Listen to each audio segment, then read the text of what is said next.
On today's episode of E-maginative Stories, 'Twas the Night Before Christmas. Hello, boys and girls, and welcome back to another exciting episode of E-maginative Stories. My name is Eric, and tonight I will be reading you a very special book titled 'Twas the Night Before Christmas by Clement C. Moore. 'Twas the night before Christmas, and all through the house not a creature was stirring, not even a mouse. The stockings were hung by the chimney with care, in hopes that St. Nicholas soon would be there.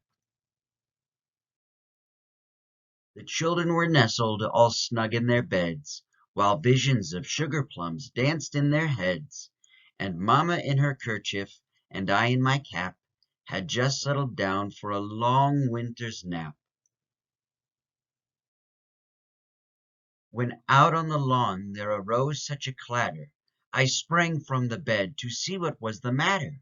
Away to the window I flew like a flash, tore open the shutters and threw up the sash.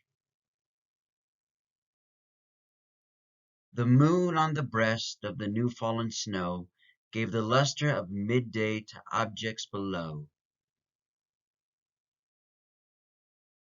When what to my wandering eyes should appear but a miniature sleigh and 8 tiny reindeer, with a little old driver so lively and quick, I knew in a moment it must be Saint Nick.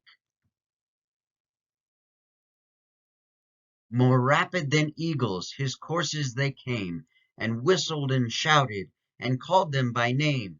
Now Dasher, now Dancer, now Prancer, now Vixen, on Comet, on Cupid, on Donner and Blitzen, to the top of the porch, to the top of the wall.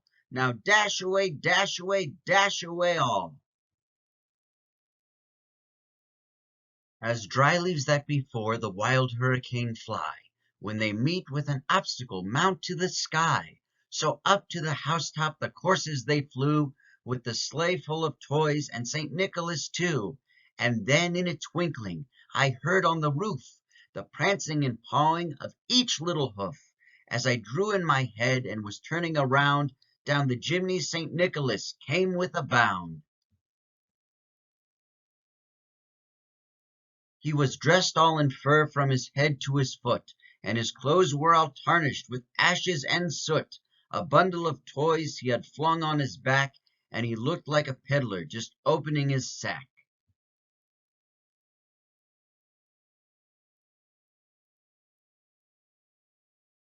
His eyes, how they twinkled, his dimples, how merry!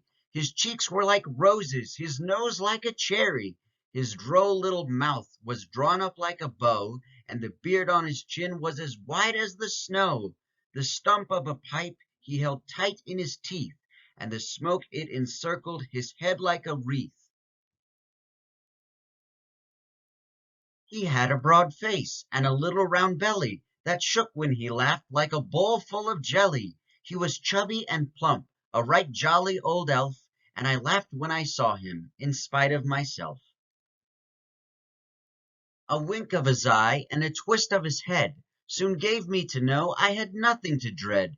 He spoke not a word, but went straight to his work, and filled all the stockings, then turned with a jerk, and laying his finger aside on his nose, and giving a nod, up the chimney he rose. He sprang to his sleigh, to his team gave a whistle, and away they all flew like the down of a thistle. But I heard him exclaim as he drove out of sight, "Merry Christmas to all, and to all a good night." The end.